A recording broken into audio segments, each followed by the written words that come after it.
lovely students, this is Adhya. Welcome back to the channel. आज की class 8 class के लिए रखी गई है और हमारी एक्सरसाइज चल रही थी 3.2 और जिसके हम फर्स्ट 2 क्वेश्चंस कंप्लीट कर चुके थे। आज हम स्टार्ट कर रहे हैं एक्सरसाइज 3.2 का क्वेश्चन नंबर 3। आप ध्यान से देखिए, आप ही की एनसीईआरटी का न्यू एडिशन है मेरे पास और आप चाहें तो साथ में बुक खोल कर बैठ सकते हैं। जब भी मेरी वीडियो को प्ले करें तो साथ में बुक जरूर खोलिए ताकि आपको पहले से भी ज़्यादा बेहतर समझ में आ सके।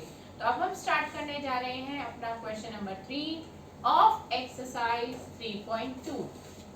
आई होप सबने अब तक फॉर्मूले लर्न कर लिए होंगे और अगर नहीं भी करें तो आप फॉर्मूलों की लिस्ट भी साथ में लेकर बैठिए।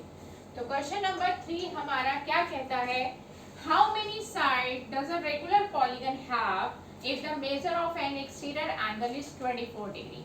इस तरह का क्वेश्चन हम कर चुके हैं, यानी कि आई थिंक हमने ये क्वेश्चन नंबर 3 भी पिछली क्लास में ले लिया था। तो हम इसको एक बार दोबारा से देख लेते हैं अगर किसी बच्चे को डाउट है तो। एक्सटीरियर एंगल की मेजरमेंट हमें दी गई है। एक्सटीरियर एंगल है 24 और हमें नंबर ऑफ साइड्स का पता लगाना है। ठीक है, आपका फॉर्मूला था नंबर ऑफ साइड्स निकालने का 360 अपॉन में each exterior angle. Regular polygon है तो सभी एक्सटीरियर एंगल की मेजरमेंट सेम रहेगी।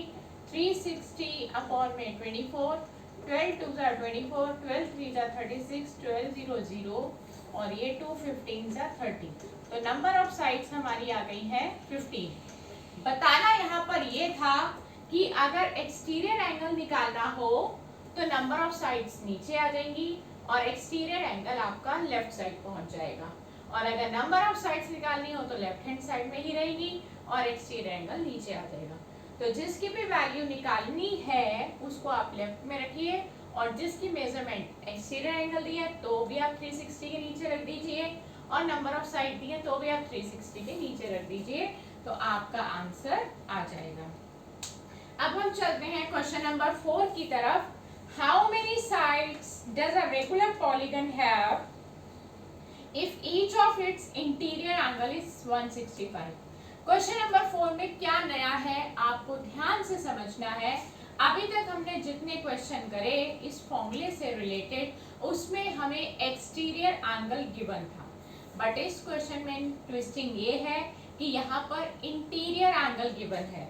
तो मैंने आपको एक फॉर्मूला लिखवाया था कि अगर पॉलीगन रेगुलर हो और हमें इंटीरियर एंगल दिया हो तो हमें क्या करना है। देखिए फॉर्मूला तो चेंज नहीं होने वाला, 360 अपॉन ईच एक्सटीरियर एंगल ही रहता है। अभी हम करते हैं और आप ध्यान से देखिए। क्वेश्चन नंबर 4 में आपको इंटीरियर एंगल दिया गया है, इंटीरियर मींस अंदर का, और पूछा क्या है, नंबर ऑफ साइड्स निकालनी है। देखिए नंबर ऑफ साइड्स निकालने का फॉर्मूला आप सब जानते हैं, मैं बार बार आपको बता रही हूँ। अभी जस्ट हमने क्वेश्चन नंबर 3 दोबारा इसलिए किया क्योंकि आपको रिमाइंड कराने के लिए कि नंबर ऑफ साइड्स निकालने का फॉर्मूला होता है 360 अपॉन में एन एक्सटीरियर एंगल। जबकि अब प्रॉब्लम क्रिएट ये हुई कि दिया है इंटीरियर एंगल और फॉर्मूला अप्लाई करने के लिए चाहिए एक्सटीरियर एंगल। तो मैंने आपको एक फॉर्मूला लिखवाया था कि interior angle plus exterior angle is equal to 180। इसी में से हमारा फॉर्मूला डिराइव हुआ एक्सटीरियर एंगल निकालने का 180 माइनस इंटीरियर एंगल। तो जब आपको इंटीरियर एंगल दिया हो तो आपको पहले एक्सटीरियर एंगल निकालना पड़ेगा और उसका फॉर्मूला है 180 माइनस इंटीरियर एंगल। तो आप क्या करेंगे, 180 में से 165 माइनस कर देंगे और ये आ गया आपका 15 डिग्री। यानी कि यहाँ पर एक नया फॉर्मूला लगा है एक्सटीरियर एंगल निकालने का 180 माइनस इंटीरियर एंगल। ये फॉर्मूला आप तभी लगाएंगे जब पॉलीगन रेगुलर हो। क्वेश्चन में दे रखा है कि पॉलीगन हमारा रेगुलर है। ठीक है, अब हम इस 15 डिग्री को जो कि एक्सटीरियर एंगल आया है इसको हम यहाँ पर पुट कर देंगे और इसको कैंसिल करेंगे। 3 से कैंसिल हो रहा है, 3 5 15, 3 1 जा 3, 3 2 जा 6, 3 0 0, 5 1 जा 5, 5 2 जा 10, यहाँ से बचा 2, वही 0 के साथ जुड़कर 20 बन गया, 5 4 जा 20। तो ये आ गई आपकी number of sides 24 sides, right. तो अब हमने क्या सीखा कि अगर हमें इंटीरियर एंगल दिया हो तो भी हमें घबराना नहीं है, हमें उसमें से एक्सटीरियर एंगल को निकाल लेना है। ये था हमारा क्वेश्चन नंबर 4। अब हम चलते हैं क्वेश्चन नंबर 5 की तरफ कि वो क्या कहता है। Is it possible to have a regular polygon with measure of each exterior angle as 22? इस क्वेश्चन में हमसे पूछ रहा है कि अगर हम एक्सटीरियर एंगल 22 लें तो क्या वो पॉलीगन रेगुलर पॉलीगन पॉसिबल है या नहीं। अब ये पता लगाना कैसे कि पॉलीगन रेगुलर है या नहीं और एक्सटीरियर एंगल हमें दे रखा है, तो जब भी एक्सटीरियर एंगल दे रखा हो और आपको सबसे पहला काम यही करना है, नंबर ऑफ साइड्स निकाल कर देखनी है, ठीक है। अब आप इस क्वेश्चन को कैसे करेंगे आप ध्यान से देखिए, मैं आपको सिखा रही हूँ, इसमें भी कुछ डिफिकल्ट नहीं है, बस आपसे पूछा क्वेश्चन को थोड़ा सा घुमा दिया गया है आपको कंफ्यूज करने के लिए। तो ये है क्वेश्चन नंबर 5 का ए पार्ट, जिसमें हमें एक्सटीरियर एंगल दे रखा है 22। आप बहुत अच्छे से जानते हैं कि जब हमें नंबर ऑफ साइड्स निकालनी हो तो हमारा फॉर्मूला क्या रहता है, 360 अपॉन में एन एक्सटीरियर एंगल, राइट। आपने इस फॉर्मूले में पुट करना है 360 अपॉन 22। आप इसको कैंसिल करिए 2 से, 2 1 जा 2, 2 1 जा 2, 2 1 जा 2, यहाँ से बचा 1, 1 और 6 16, 2 8 जा 16, 2 0 0।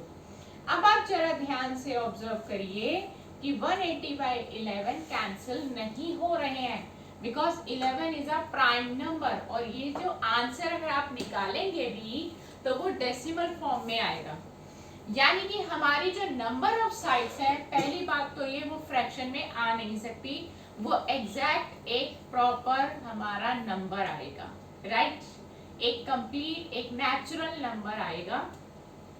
नेचुरल नंबर के नाम पर भी हम ये कह सकते हैं क्योंकि पॉलीगन जो है वो मिनिमम 3 साइड्स का होता है, तो नंबर ऑफ साइड्स हमारी 3 से ही स्टार्ट होती हैं, तो 1 2 भी नहीं हो सकता। तो यहाँ पर हमारी जो नंबर ऑफ साइड्स है वो फ्रैक्शन में आ रही हैं और फ्रैक्शन में कभी नंबर ऑफ साइड्स पॉसिबल नहीं होती, तो आप लिखेंगे it is not possible to have a regular polygon if exterior angle is equal to 22 because 360 is not divisible by 22। आप इसका रीजन यही देंगे, तो आप क्या लिखेंगे, no it is not possible, ये पॉसिबल नहीं है to have a regular polygon, ये रेगुलर पॉलीगन हो ही नहीं सकता। रेगुलर क्या इरेगुलर भी नहीं हो सकता क्योंकि नंबर ऑफ साइड्स ही हमें प्रॉपर नंबर में नहीं मिल रही हैं। To have a regular polygon because आप ये भी लिख सकते हैं 22 इज नॉट अ फैक्टर, ये 360 का फैक्टर ही नहीं है, is not a factor of 360, या आप ये भी लिख सकते हैं 360 is not divisible by 22। तो ये था आपका क्वेश्चन नंबर 5 का ए पार्ट। हम चलते हैं इसके बी पार्ट की तरफ कि हमारे को इसका अब बी पार्ट क्या कहता है। अब आप ध्यान से देखिए अब क्वेश्चन में क्या चेंज आया है। 5th का बी पार्ट है, can it be an interior angle of a regular polygon why. वो कह रहे हैं कि अभी जो आप इसको एक्सटीरियर एंगल मान के चल रहे थे, अगर आप इसको इंटीरियर एंगल मान लेते हैं तो क्या तब हम इसको रेगुलर पॉलीगन कह सकते हैं, तो हम वो भी करके देख लेते हैं। तो अब हम कर रहे हैं इसका बी पार्ट, जिसमें हम इसको अब इंटीरियर एंगल मान के चल रहे हैं। 22 को अगर हम इंटीरियर एंगल मान रहे हैं तो हमें इसका पहले एक्सटीरियर एंगल पता लगाना पड़ेगा। अभी थोड़ी देर पहले हमने सीखा कि जब हमें इंटीरियर एंगल दिया हो तो हम एक्सटीरियर एंगल कैसे निकालते हैं। तो एक्सटीरियर एंगल निकालने का फॉर्मूला होता है 180 माइनस इंटीरियर एंगल। आप 180 में से 22 को माइनस कर दीजिए, और जब आप 22 को माइनस करेंगे तो ये आपका आएगा 158, राइट। अब आप क्या करेंगे, नंबर ऑफ साइड्स निकालेंगे। नंबर ऑफ साइड्स निकालने का फॉर्मूला क्या होता है, इतनी बार लिखेंगे जितनी बार मैं बार बार फॉर्मूला लिख रही हूँ, तो ऐसा जरूर आएगा एक टाइम कि आपको फॉर्मूला याद हो जाएगा। जितनी बार अपने हाथों को कष्ट देंगे फॉर्मूला लिखने में, उतना ही अच्छा आपको याद होगा फॉर्मूला। तो 360 अपॉन एन एक्सटीरियर एंगल, अब है 360 अपॉन में 158, लास्ट में 0 लास्ट में 8, दोनों 2 से डिविजिबल है। 2 7 जा 14 बचा 1, 2 9 जा 18, 2 1 जा 2 बचा 1, ये हो गया 16, 2 8 जा 16, 2 0 0। अब आप ध्यान से देखिए कि जो 180/79 है ये भी कैंसिल नहीं हो रहे हैं, यानी कि ये भी फ्रैक्शन में रुक गया है आंसर। तो नंबर ऑफ साइड्स फ्रैक्शन में पॉसिबल नहीं होती, ये बात मैं आपको बता चुकी हूँ।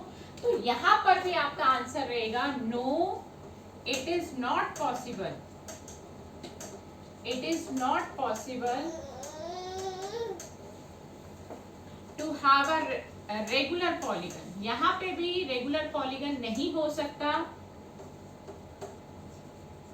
बिकॉज आप क्या लिखेंगे कि 158 is not a factor of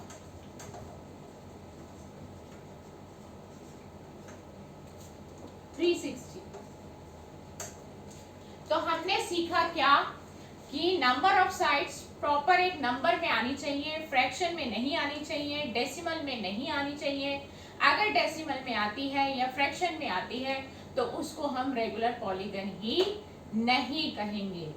तो हमने आज की क्लास में सीख लिया है कि कैसे हम एक्सटीरियर एंगल अगर हमें ना दिया हो, इंटीरियर एंगल दिया हो, तो उसमें से हम एक्सटीरियर एंगल कैसे निकाल सकते हैं, और अगर हमें पता लगाना है कि पॉलीगन रेगुलर है या नहीं, तो वो भी हम इसी फॉर्मूले से पता लगा सकते हैं कि प्रॉपर आंसर आ रहा है या नहीं आ रहा।